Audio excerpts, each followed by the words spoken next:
Good afternoon, everyone, and thank you for your presence today. Today we have Abiodun Odunga, co-founder of Friends of Nigeria, and some representative of the Nigerian embassy in France. They are here to present outstanding business opportunities in Nigeria and to engage with Nigerian counterparts. What we are looking is to make deals, business turn into deals, and to foster partnership. Just some information, Nigeria is the largest economy in Africa in terms of GDP.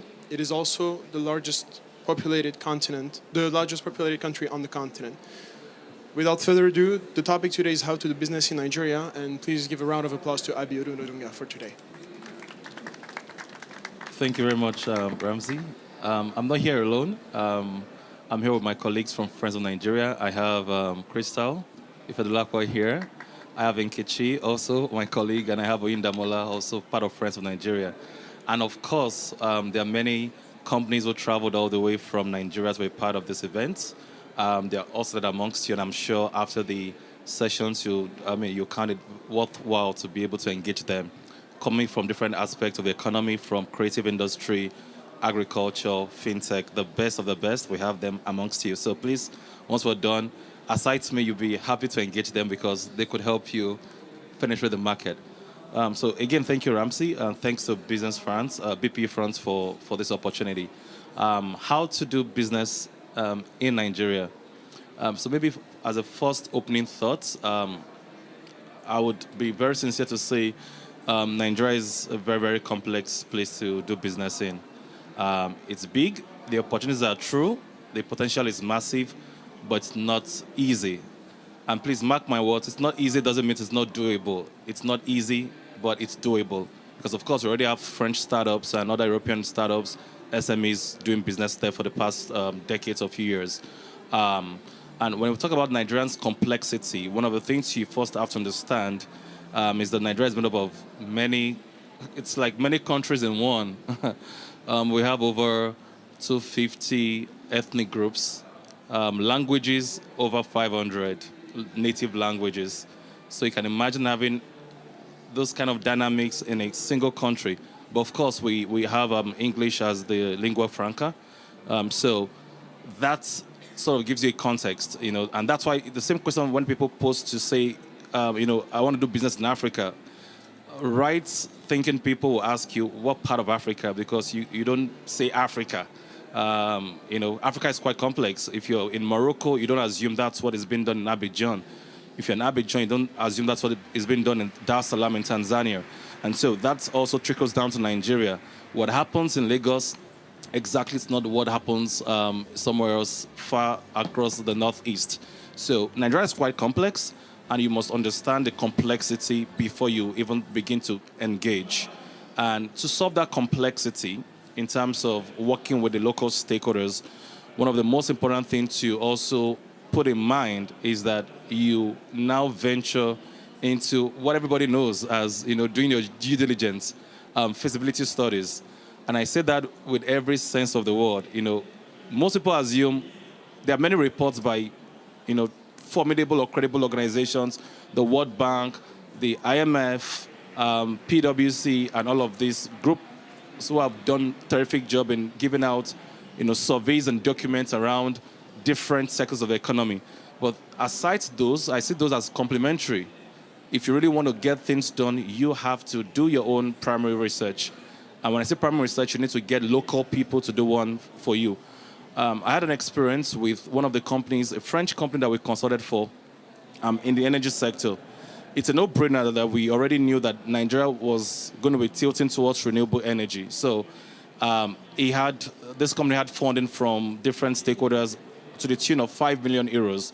But the first thing we did was to ask them, in as much as there's an assumption that the market is there in Nigeria, would you just, lay low and let us even engage and get a first-hand report? So we did a research, we traveled back to Nigeria, engaged regulatory bodies. When we back to Paris and we submitted the document to the CEO, of course, I already knew the answer from Nigeria. The document showed that their business is dead on arrival, even though there was an assumption that there was market there. And so rather than waste 100,000 euros, I mean, it was good that they wasted, not waste, they invested 10,000 euros to know the actual truth of what the landscape holds. So regardless of what you have around creative industry, the tech ecosystem, they're all true in some regard, but you need to be able to understand that it's not as it appears on the website. Sometimes you see people make nice websites, nice pitch decks, nice infographics, but you get down and it's far from reality. So that's the second thing to say. As a personal business person, a CEO of a company, you need to understand that you have to do your own diligence, not just relying on what you've seen from credible sources. The third thing, which is related to due diligence, is also to take the bet and travel to Nigeria. And that's why in our organization, we do lots of trade missions. So trade missions where we galvanize different European companies and ask them, what are you interested in? And once we have those kind of offers and interest, we put them all into one basket and we try to get local players at different levels, private sector, state level, federal government, who should interface with them to help them be able to understand what the market really is in terms of taxes, in terms of licenses. And that's, for me, it's important. Regardless of what people tell you about Nigeria, don't travel to Nigeria. It's not as safe. Maybe I'm going to ask some of my colleagues to share experience about that. But Nigeria is full of opportunity, but you don't know what it is until you go yourself and see the dynamism of the young people, see what entrepreneurship looks like. It's all good on the news, it's good on paper, but I ask people to say if you can spend just a fraction of investment. And don't worry about, when it comes to security issues, because that's a conversation for another day, but it's not as... I live in France. I've been in France for about 10 years. And so even when we make France, we know what it is when it comes to PR, and we sell France. I know neighborhoods in France where I can't walk when it's 11 p.m. So Nigeria is not as unsafe as the media makes it look like. The country is quite open. The country is quite interesting. So if you are interested in doing business, like the theme is how to do business, don't also just take a proposal at the face level. And don't just sit behind your desk and accept everything that's been put to you by good consultants. You need to leverage on credible organizations, legible, credible associations. The same way we have the Chambre de Commerce de France, we have the likes of BPI France. They are tested and trusted commercial networks, industries, networks who can help you have a soft landing. And the best way to have a soft landing is, at the very least, take a bet to be able to travel and understand the terrain for yourself.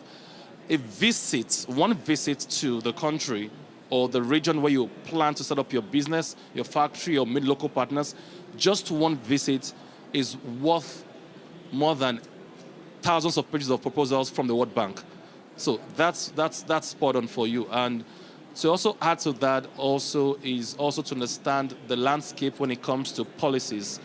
When I said Nigeria is quite complicated, and that it's true because policies and businesses are very intertwined. So most times policies follow after individuals who call the shots. So if you want to do business in Nigeria and you're thinking of something that already is dead on arrival, and when I mean about that, you don't know what the policy is saying, you have no clue around what the government is trying to do.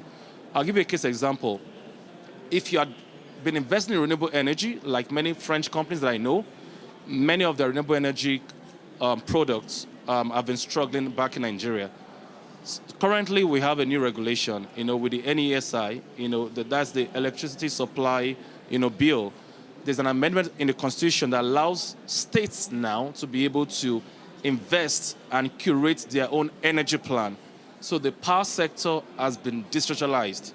So if you're listening to me right now and you're thinking of renewable energy in the country, now is the best time compared to 1 year ago, because that's the gesture and the body language of the government.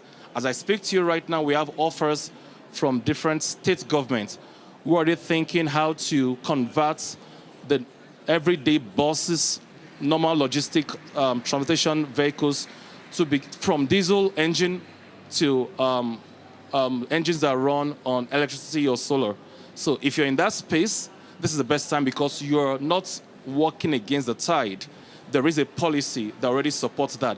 And nobody has any other alternative. Oil and gas is our biggest revenue produce. But as we speak right now, it has a shelf lifespan because countries that we are selling to, the big guys, China, India, all already have plans for 2050 to say we are cutting emissions. Europe is already cutting down their own number of years to be able to bring down when they'll become fully green. So we know as a country that oil and gas is already, it doesn't have a future. So most states in Nigeria right now are beginning to look for investors and companies who can help them match up to the demand of consumption for renewable energy. So again, this is because there is a policy that supports that vehicle and that initiative. And so you don't want to do something, you don't want to start any venture. You first want to ask yourself, what is the body language of the current president? So today we have a new president, and of course he has various priority areas. Number one, security. So if you're here and you're thinking, we're into security, we're into identity, we're into, then of course the government has a backing for that because that's a major priority focus. Agriculture is one. France is big in Nigeria on agriculture. So from livestock to feed production to fisheries to agroforestry, there's a lot already happening, and there is still more that can happen because we've not been able to scratch the potential of what we have in the country. So if you're thinking of exportation potential, now today, the current administration is not thinking of just exporting raw produce anymore.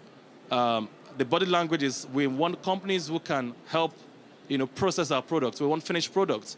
We want to add value to what we produce. So if you also have been in the pipeline or companies were interested in trying to import products, that's fine. You make some amount of revenues, but the long-term plan for companies interested in taking a huge pie of the revenue or potential in the market are those who are thinking of also adding value addition in the agro industry. And I could go on, from agro industry to tech to construction. There's a lot happening in those spaces. So again, just as a reminder, leverage on networks, government agencies, and of course, the reason why we're talking about agriculture and all these other sectors is also because there is a diversification agenda in the mind of the government. So when President Macron was in Nigeria, I think in 2018, we're part of that conversation. And even the French president was speaking and was saying that President Macron was saying he would like to concentrate in non-traditional sectors, right? So beyond oil and gas and construction, there are new emerging sectors. And one of such sectors right now in Nigeria is the creative industry.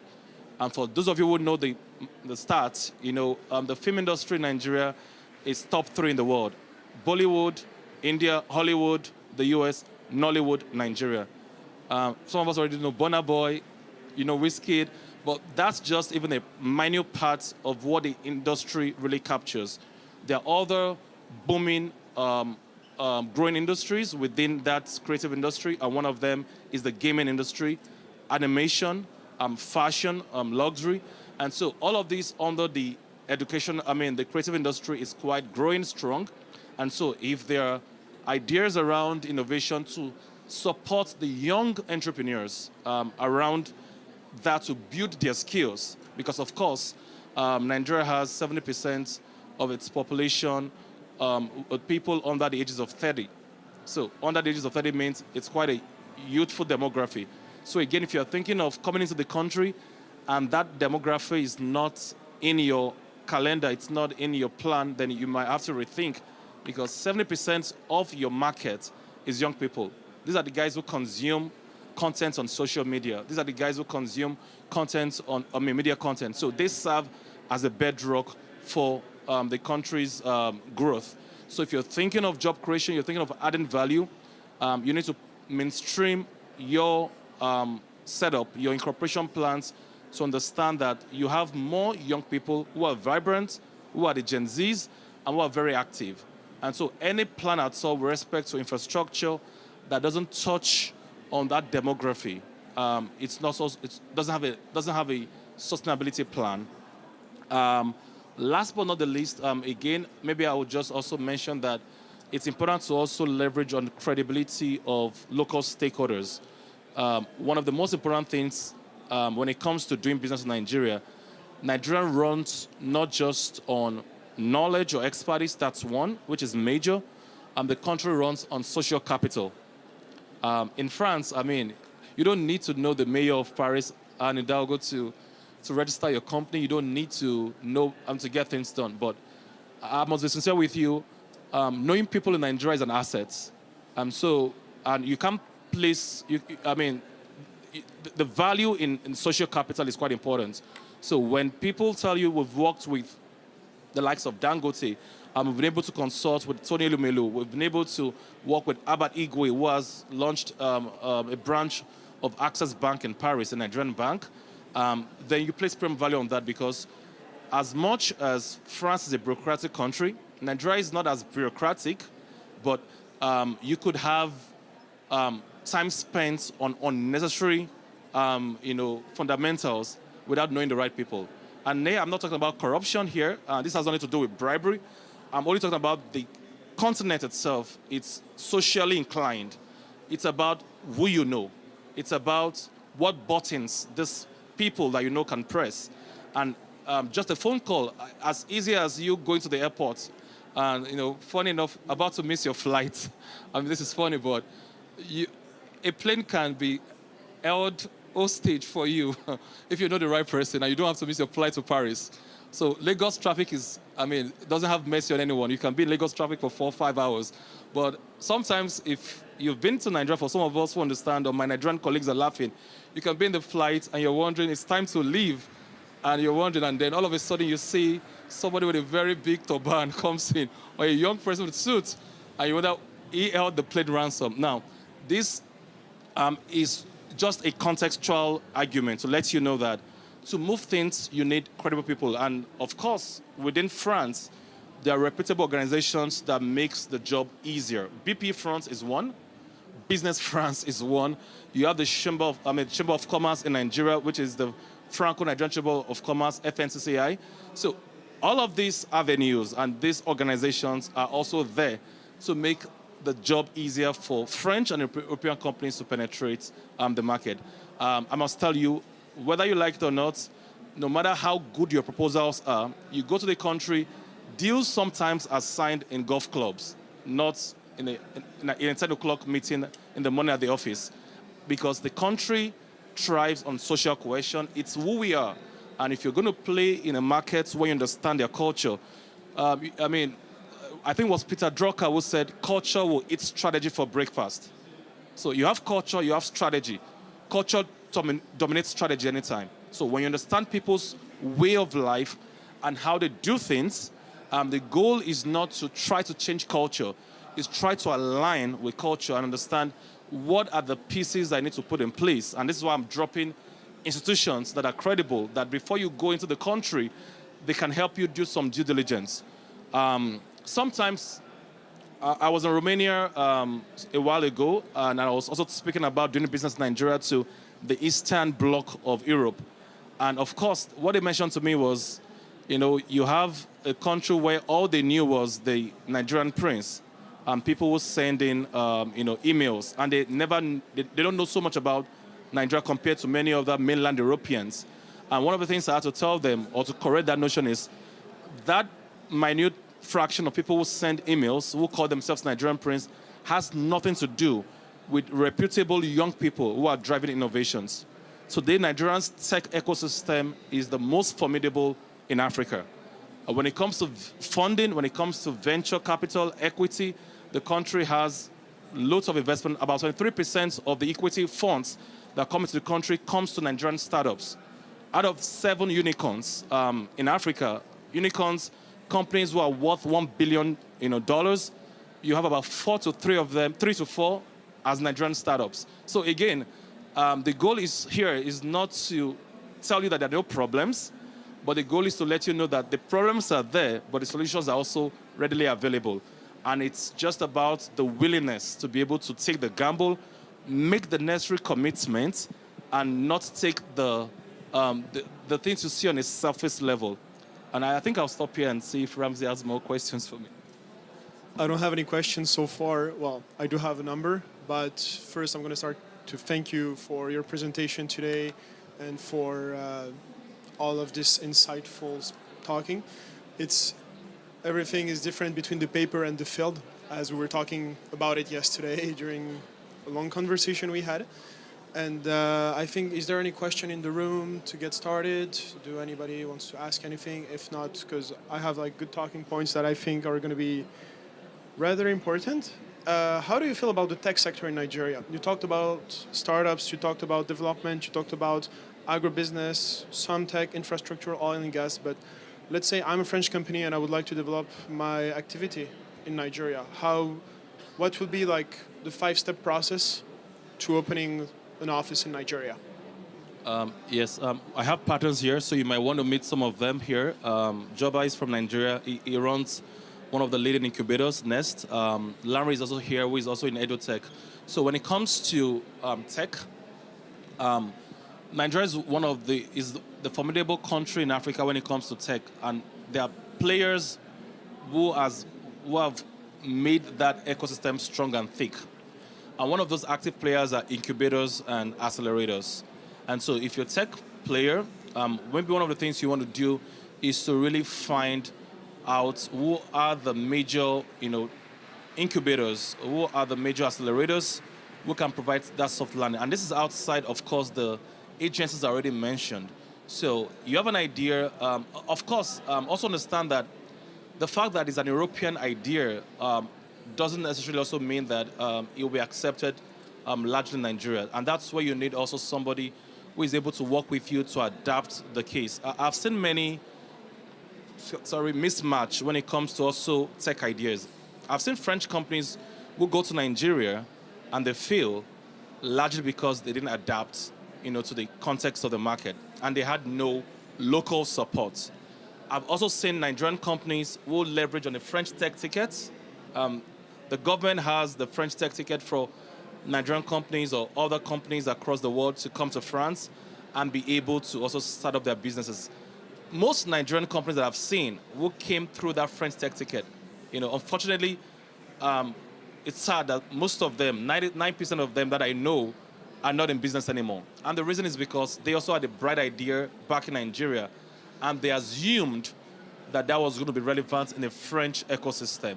And so there is a mismatch. And the mismatch I see is that people assume that they have a solution, but what they have done is to create another problem. So the first thing you want to do once you find out what you have and you assume that the market is ready is that you want to engage the major players. And again, I mentioned some are accelerators, some are incubators, and some are probably just venture funds. They are able to help you see what is missing within your test or your prototype. You don't want to set up a company. I have a company right now, a French company, who is setting up in Nigeria.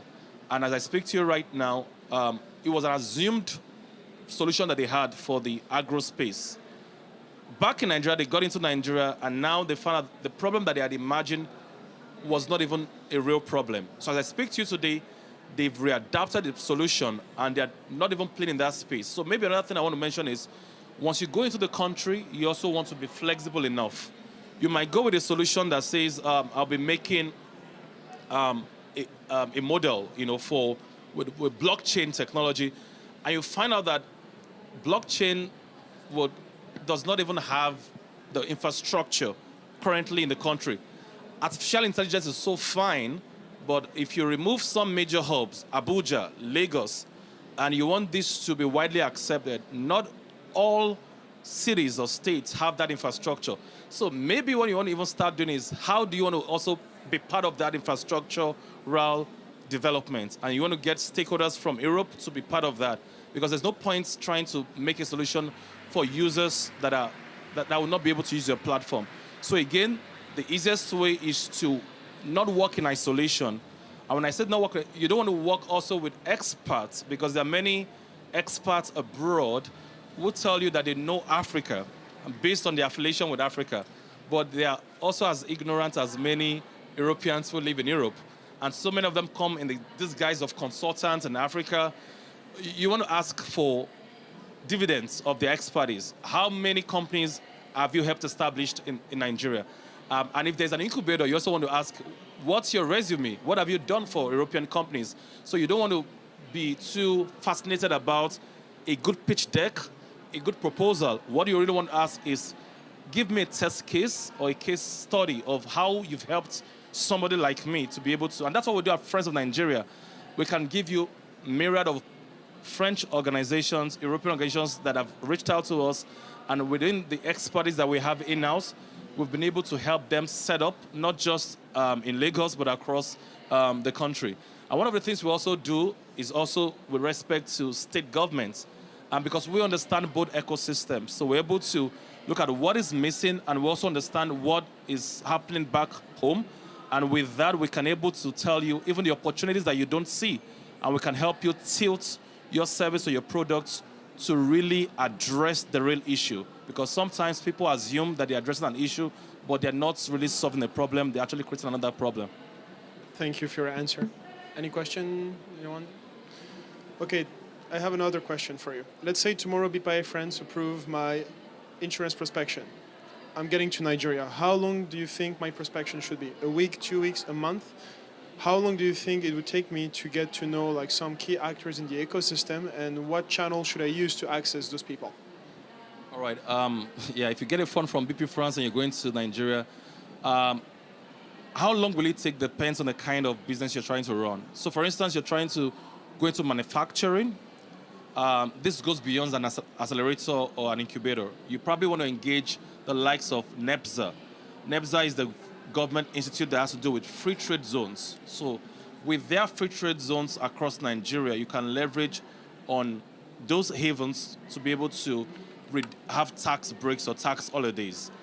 If it's something that has to do with agriculture, again, you want to understand what kind of, so again, the product, it's a case by case basis, right? So if it's an export commodity product, then you probably would need licenses. And some of those licenses can have some level of, because incorporating your company is one thing, having licenses from different bodies, which is where I did mention that you now need to leverage on social capital. Okay, so if there are delays in your licenses coming out, that's where you can rely on BPI France, rely on Business France, rely on the Chambers of Commerce, rely on actors like the embassy here in France, rely on Friends of Nigeria. So there is no time limit. Registration right now is easy because now it's done online. Not as fast as some African countries, right? Some 24 hours. I went to Estonia, and they were telling me it's within minutes. So for us, it's online, but it still takes time. But I'm saying when it now comes to licenses, it could take longer, and that's where you don't want to go without having the backing of people. So depending on the kind of company you want to run, the timeline to set up varies. It could take you from 3 months, it could take you to 1 year. I can't imagine somebody trying to set up an edutech platform right now. All you need is technology. For that one, what you need is those who can drive mobilization, adopters for the platform. So that is about finding the right partners to convince these educational actors to be able to onboard your service. But if it has to do with manufacturing, if it has to do with renewable energy, I mean, before you even get a JV done, the contracts and all of that with the state government, getting the buy-in of the local community, you want to start harvesting shea butter, bring it to France for cosmetics. It's beyond the state, it's beyond the federal government, it's beyond Business France or BP France now. Now you also need to speak the language of the local actors. Because what you don't want to do is to just come in as an investor that doesn't have in mind the local stakeholders who can claim ownership. And the way to ensure that your business is sustainable is to ensure that the local community where you have your hub feels a sense of ownership. And I was talking to some of my colleagues who are into the agro space. Some of them are doing their business as far as the northern eastern part of Nigeria, where there is the proclaimed terrorist attacks. But if you ask them, they'll tell you they've not experienced any. I come from Lagos, and of course, you have some farms out of the southwest who have, because of the terrorist attacks or some of the insecurity issues, have to safeguard their farms with soldiers, with police, and other local, security, offices. But for these colleagues of mine who are here, the reason, and I was asking them, how come you don't have the problem we have in the southwest? You guys are in the heat of the problem. The northern part is plagued with the Boko Haram issue. They don't have that. And the one thing they told me is the communities they own the livelihood. So before anything happens, when it comes to attacks, they inform the stakeholders to say somebody is coming, because they guide the farms jealously because their livelihood is at stake. So there's a difference between going with the mindset of I'm employing people and I'm creating jobs for them and taking revenue out of the country, compared to we are collaborating, a co-creation process. And that shift in mindset for foreign investors is very important. You don't want to come as just an investor, you want to come to Nigeria as a partner. And you have no idea how local stakeholders are as much relevant as the federal government guys who give the licenses. They give the licenses at the federal government, they give you the back end, they give you the policy frameworks. But when local stakeholders tell you this business is not working, the monarch, the community chiefs, when they decide to stand against your business, there's no way around it, because they own the land, they understand the framework. And so again, the goal here is that you understand the level of ownership and you're able to work with local parties and make them feel. How that will work, I don't know. It could also mean advocating a part of beyond CSR. I don't believe in corporate social responsibility. You make so much money and then millions of euros, and then you paint a school with 50,000 euros. That's not what I'm talking about. Not corporate social responsibility. I'm saying that local stakeholders have vested interest in your project. Once you get that right, then of course the project is sustainable because it's not going anywhere. And whoever comes against them, against you comes against them. So they work for you and they work with you. Before to last question, very short. If I want to open my business tomorrow in Nigeria, do I need a Nigerian partner to open it? I know in some countries it's mandatory to have someone who's from the country to open a business. So let's say I want to open a business tomorrow. Do I need you as a partner? Yeah, you need me as a partner, and I'll be happy Okay, good to. to know. As long as it's not human trafficking. No. Yes. Come on. So yeah, you don't need a Nigerian partner, and maybe I need to To make it- 50% or lower, higher, or just like to have some shares? Your local partner necessarily doesn't have to be the highest shareholder, but you just need that person to have a good percentage. I think that's the same way it appears in France and in most other countries. And again, maybe also here, before you make somebody your local partner in Nigeria, be sure that they have more to offer than, I'm going back to the same social capital, that they have more to offer than just an asset. Oh, I have a land. You bring your money and then be able to export your maize or export cashew. Be sure that they have what is called social capital, because sometimes those land sometimes could be worthless to you at the end of the day. So when you come and you want to find a local partner, you need to have a due diligence done on that person, because your board or whoever is on your board or whoever is your local partner has a very strategic role to play in how credible and how sustainable your company is.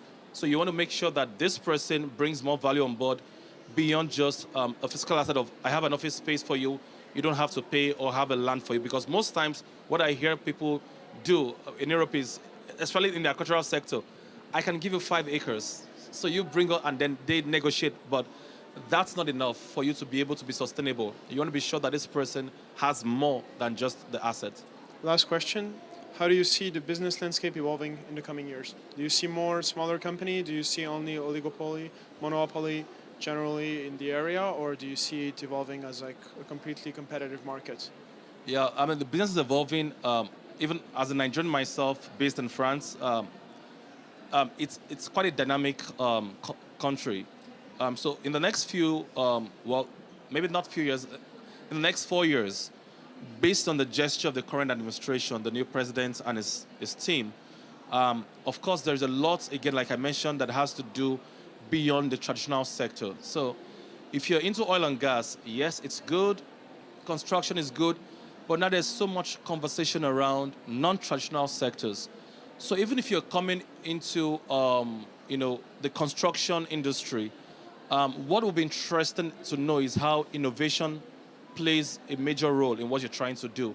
What they want to know is how you've been able to view environmental impacts and ensure sustainability in terms of your carbon emissions. So in all of this, you have to take note of technologies already changing dynamics of Nigeria. Many, with respect to, I think it was the World Economic Forum, made a report that for every 10% investments made in infrastructure and broadband in Africa, the GDP of the country rises by 1.4%. So for every 10%, the GDP. So again, that's an actual statistics that now has informed many government agencies to begin to leverage on technology. So if you're thinking of the country, you're not thinking of technology, you're not thinking of young people, you're not thinking of innovation, you're not talking of the new creative sector, renewable energy. I mean, emerging economies, emerging sectors. Then you can't plan for 20 years because what you're planning for might not even be existing. And so the goal is to see that Nigeria right now is driven by a youthful demography who are very innovative. The country thrives right now on innovation. Everything right now is powered by tech. So we know fintech currently is leading with respect to funding and investment. But right now, there are loads of innovations coming around: health tech, insurance tech, edu tech. And many of our companies who came out from Nigeria will be here to engage you further. So again, you come into the country, the evolving of the new dynamics is showing that technology should play a major role and young people should be at the focus. Because at the end of the day, we're talking about job creation. If you cannot argue for the government and you cannot make a case for how many young people will be employed, with respect to the shortage that we have in unemployment, then you might not even have a case to work with the government. For every ministry, the target is how do we reduce youth unemployment? So it's not about, just having an office with 5-man team. But now with technology, I was part of an European Union engagement with Jobber, and one of the things that was spelled out by the EU was that Europe has a shortage of skills in the IT sector.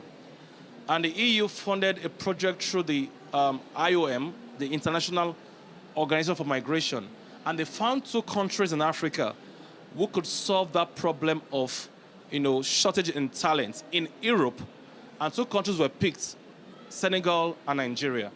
And most of the skills that we have today, even in Nigeria, they don't even have to relocate. There are folks who are based back in the country and solving problems for European clients.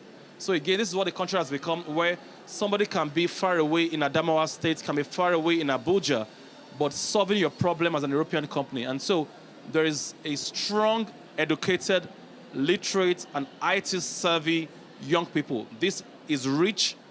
As a matter of fact, in today's parlance, we don't say our major resource is not oil and gas. The major resource that Nigeria has is the human capital. So if you understand that, you'll be able to pitch your tent and leverage on these skills to be able to advance the quest of your country, of your company. I think we're in the last minute, and thank you for your presentation. I think it's very thorough and clear and really demonstrate the opportunity that lies in Nigeria. And if you need to talk about Nigeria, if you need to talk about doing business in Nigeria, please come see Abiodun and his team. There is a whole delegation of entrepreneurs, CEOs who are from Nigeria, who have business, who know the field, and who know everything there is to know on the land. Again, there is a huge difference between the paper and the field, and they have the field experience that many of us need to get when it comes to Nigeria or doing business in Africa, generally speaking. Thank you so much, Abiodun, for today. Thank you all for coming, Thank you, and have Ramsey. a great BIG today.